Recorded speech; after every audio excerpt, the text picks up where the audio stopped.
شہادت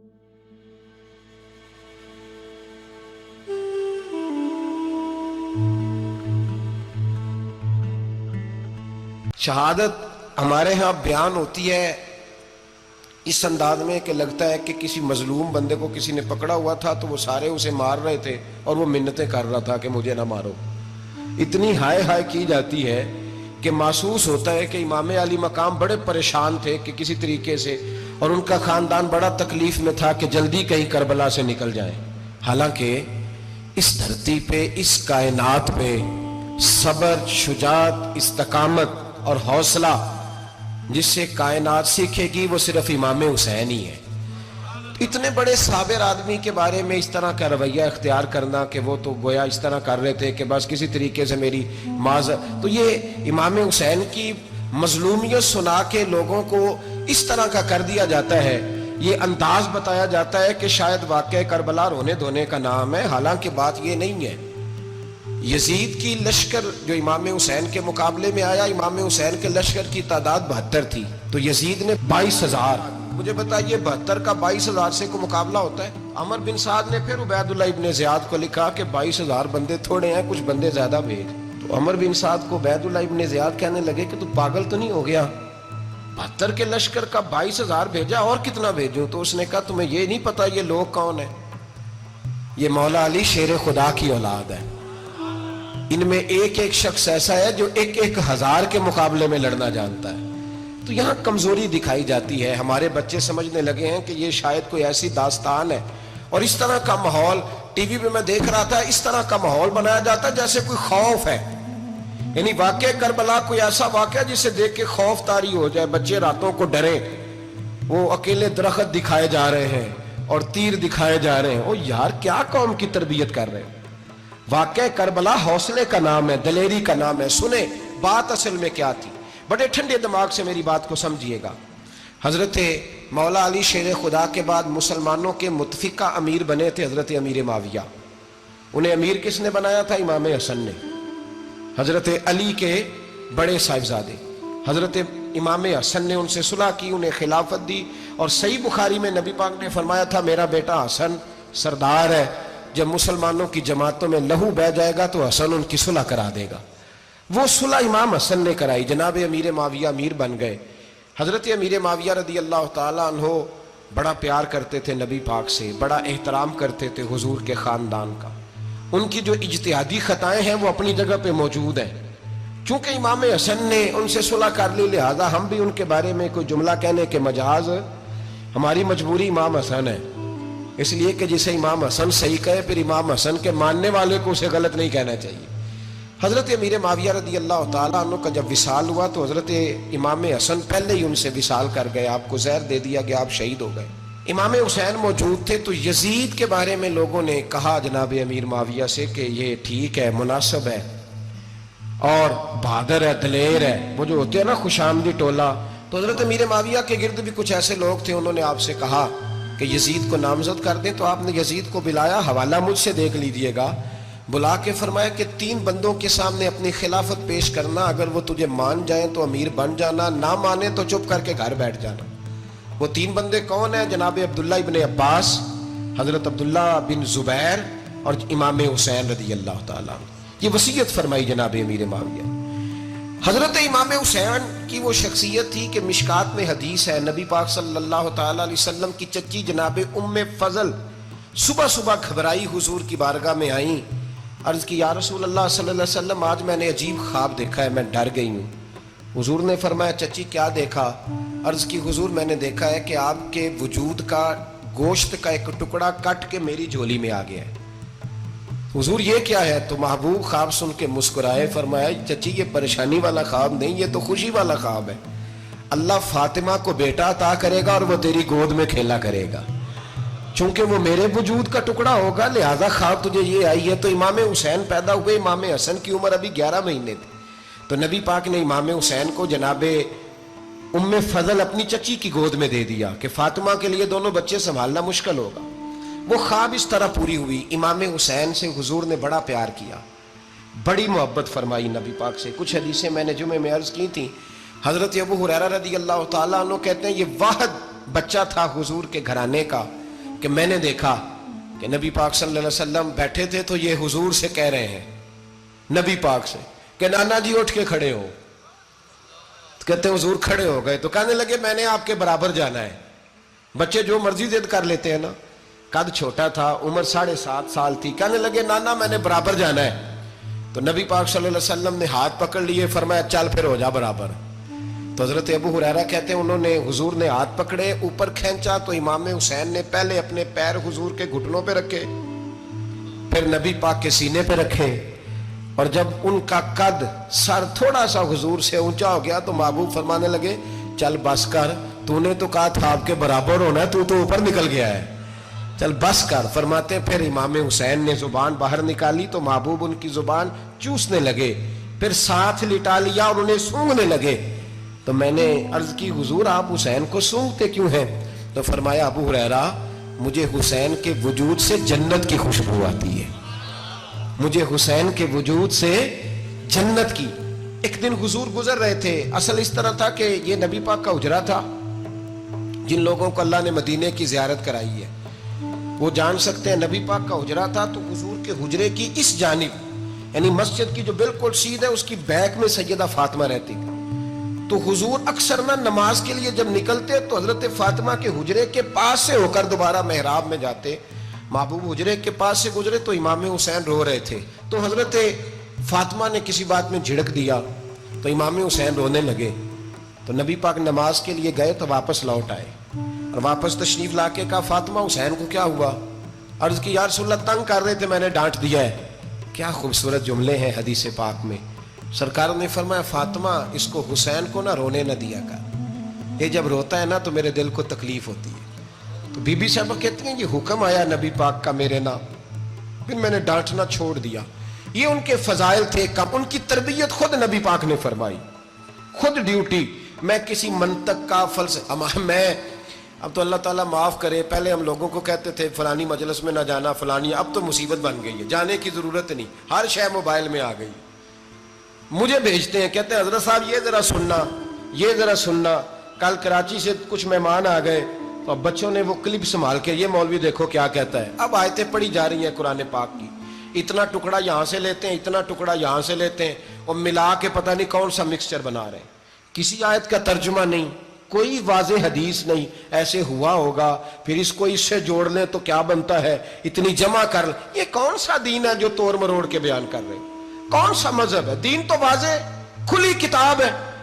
اب ہمارا یہ شوق ہے، ہم ہر تماشا دیکھنا چاہتے ہیں، ہم اپنے لوگوں کی قدر نہیں کرتے اور بڑی بڑی دور جا کے ہم غلط معاملات میں جاتے ہیں، پھر ذہن ہمارے شکوک کا شکار ہوتے ہیں. ہمیں سمجھنا چاہیے کوئی ایسی کسی دلیل کی ضرورت نہیں ہے. جب ان کے واضح چیزیں ان کی کتابیں میں موجود ہے، حدیث میں موجود ہے، قرآن مجید میں ان کے فضائل کھل کے موجود ہے تو دور جانے کی کیا ضرورت. حضور ان کی ٹریننگ کراتے تھے. پہلی بات تو یہ ہے کہ نبی پاک نے دعا مانگی تھی، یا اللہ میرے گھر والوں کو زیادہ روزی نہ دینا، انہیں ایک وقت روٹی دینا، ایک وقت کی بھوک دینا. یہ جو 10 دن کربلا میں انہیں ٹینشن نہیں نہ ہوئی، انہیں عادت تھی فاقہ کرنے کی، انہیں 3 دن وصلی روزے رکھنے کی عادت تھی. پہلی بات. دوسرا یہ کہ جہاد کی تربیت حضور خود کراتے تھے. حضرت فاطمہ زہرا کہتی میں پردے کے پیچھے دیکھ رہی تھی، نبی پاک نے امام حسن اور حسین سے فرمایا چلو میرے سامنے کشتی لڑو. تو دونوں حضرات آپس میں جب کشتی لڑنے لگے تو نبی پاک نا امام حسن کو کہتے ہیں حسن حسین کو ٹانگوں سے پکڑو، حسن حسین کو پیچھے سے پکڑو. جب نبی پاک بار بار امام حسن کو بتا رہے تھے تو سیدہ پیچھے سے بول پڑی، کہنے لگی یا رسول اللہ آپ چھوٹے کو بتائے، آپ بڑے کو بتا رہے ہیں. بڑا تو پہلے 11 مہینے بڑا ہے تو آپ چھوٹے کو بتائے بڑے کو بتا رہے. تو فرمایا فاطمہ تو چپ کرنا، جو میں دیکھ رہا ہوں تو نہیں نہ دیکھ رہی، ایک کو میں بتا رہا ہوں دوسرے کو جبریل امین بتا رہے ہیں.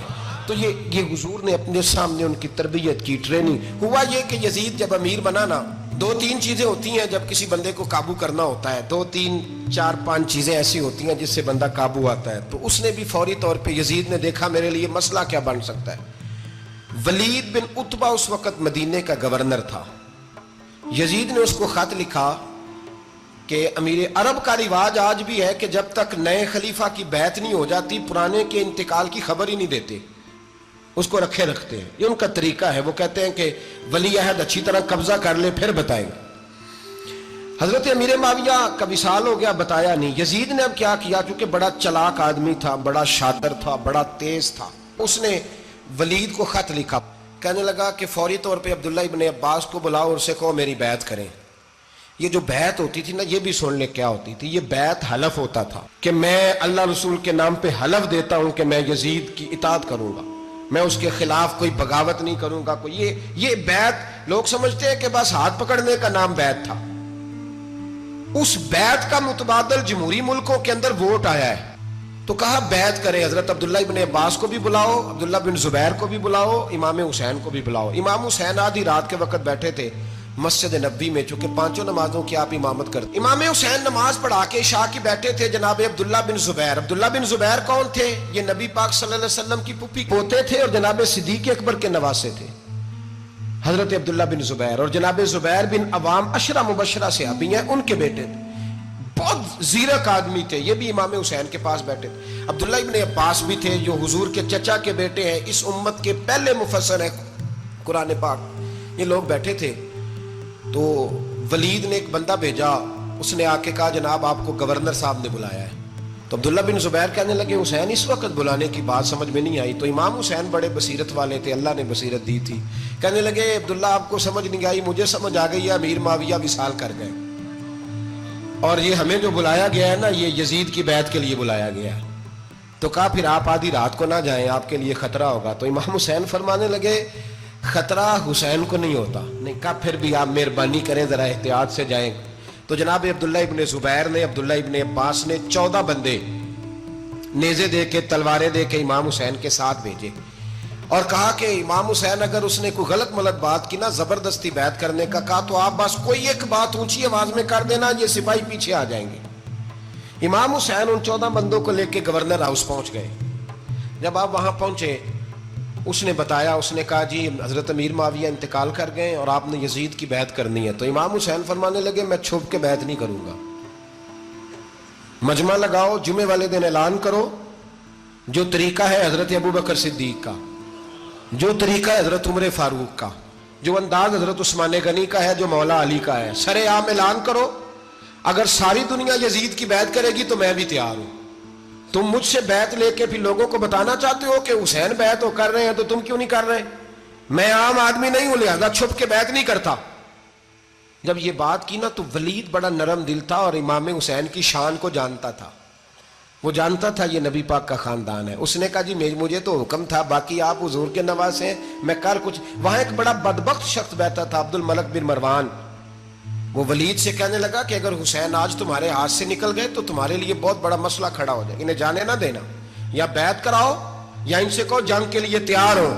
تو امام حسین رضی اللہ تعالیٰ عنہ کے کانوں میں آواز گئی تو فرمانے لگے ابن مرجانہ، اگر تیرے اندر جرت ہے تو آ سامنے حسین کے، اس کے کانوں میں باتیں نہ کر، کانا پھوسی نہ کر، باہر آ میدان میں، شرارت نہ کر، باہر آ، میں تمہیں ابھی بتاتا ہوں کہ حسین سے مقابلہ کرنے کا انجام کیا ہے۔ یہ کہہ کہ امام حسین باہر نکلے، اپنے بھائی محمد بن انفیہ کو بلایا، عبداللہ بن زبیر، عبداللہ ابن عباس، ڈھیر سارے لوگ اکٹھے ہو گئے، فرمایا یہ معاملہ ہے، اب کیا کرنا ہے؟ تو وہ کہنے لگے حضور وقت ابھی مناسب نہیں ہے، آپ اس طرح کریں یہاں رکیں، ہم مکے سے، عراق سے، کوفے سے لوگوں کو بلاتے ہیں، یہاں ایک بڑی مجلس مشاورت قائم کرتے ہیں۔ امام حسین فرمانے لگے اگر تم مشاورت قائم کرو گے تو ولید اور عبد الملک بن مروان وہ تو جنگ کرنے کو تیار ہے، اور نبی پاک نے فرمایا ایک مینڈا ہوگا جس کی وجہ سے مدینے کی گلیوں میں لہو بہے گا۔ فرمانے لگے میں وہ بکرا، وہ مینڈا نہیں بننا چاہتا۔ کہا پھر آپ کیا کریں گے؟ تو امام حسین رو پڑے، فرمانے لگے میں مدینہ چھوڑ جاؤں گا لیکن مدینے کی حرمت پامال نہیں ہونے دوں گا۔ امام علی مقام آدھی رات کے وقت نکلے، سیدہ فاطمہ کا دروازہ ایک اس دن تھا جس دن حضرت مولا علی کوفے چلے گئے، اور دوبارہ آج تالا لگا جب امام حسین نکلے۔ آپ جنت البقیع کے پیچھے کھڑے ہو کے حضور کا روضہ دیکھنے لگے، اس وقت گنبد تو نہیں ہوتا تھا، روضہ دیکھنے لگے۔ نانا تیرے کرم کے خزینے کی خیر ہو، میں جا رہا ہوں تیرے مدینے کی خیر ہو۔ سارا خاندان لے گئے، مکے تشریف لے گئے، حج کے ایام قریب آنے والے تھے۔ امام حسین نے وہاں لوگوں سے باتیں کی۔ جب امام حسین وہاں پہنچے تو کوفے سے خط آنے لگے۔ کوفہ حضرت علی کا دار الخلافہ تھا، وہاں آپ کے محبین، پیار کرنے والے ڈھیروں تھے، انہیں خط لکھے۔